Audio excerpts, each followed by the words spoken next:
I'm standing in a museum that used to be a church. In 1887, Pastor Henry and his wife Grace planted this church in a one-room schoolhouse just down the road. And in 1888, they were able to build this building. And they passed on their love for this community because of the gospel to a generation. And things were going really well. But 2 generations after this church was planted, it died. And you can see the pictures behind me of the faithful members of this congregation. And many of them lie in the graveyard behind the church. This church had a man crisis. It was men who made this church come alive, and it was probably men who caused this church to die. In churches, when men stop investing in younger men stop caring. That's probably what happened to this church. And that's definitely what's happening in our churches. Older gentlemen do not know how to finish well. They don't know how to invest.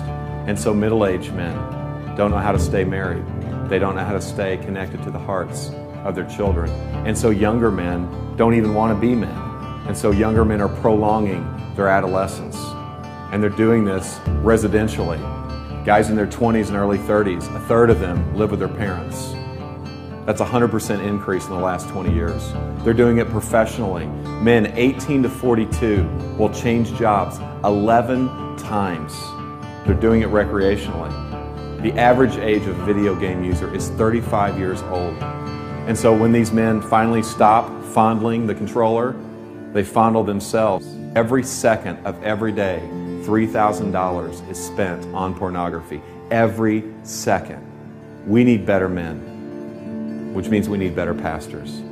We need pastors who are not boys, but are men. Pastors who are not trying to prolong their adolescence, but pastors who are trying to be the men that God has called them to be.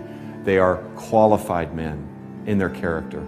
They are called men to serve God's church. They are determined men. They are dependent men. They are tough men. They're able to take a punch. They're able to handle circumstances.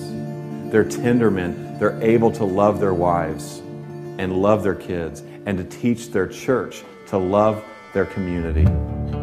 Tragically, the last time the gospel was preached from this pulpit to this church was 1957. 3,000 to 4,000 churches this year will close just like this church. Why?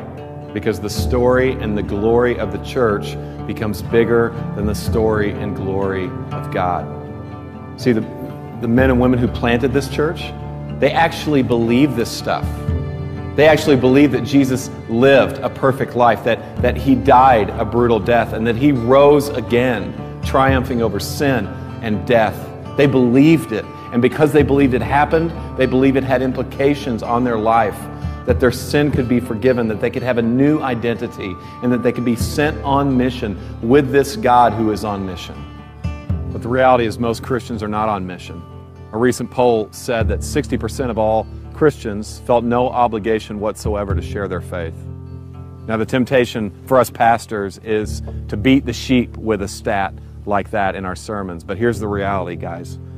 They're simply imitating and following our example.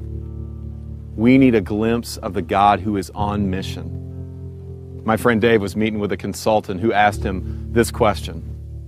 Dave, why do I have a bigger dream for your church and your city than you do? And I don't know about you, but I don't want anyone to have a bigger dream for my church and my city than me. And I don't want to build a museum. I want to be a part of a movement.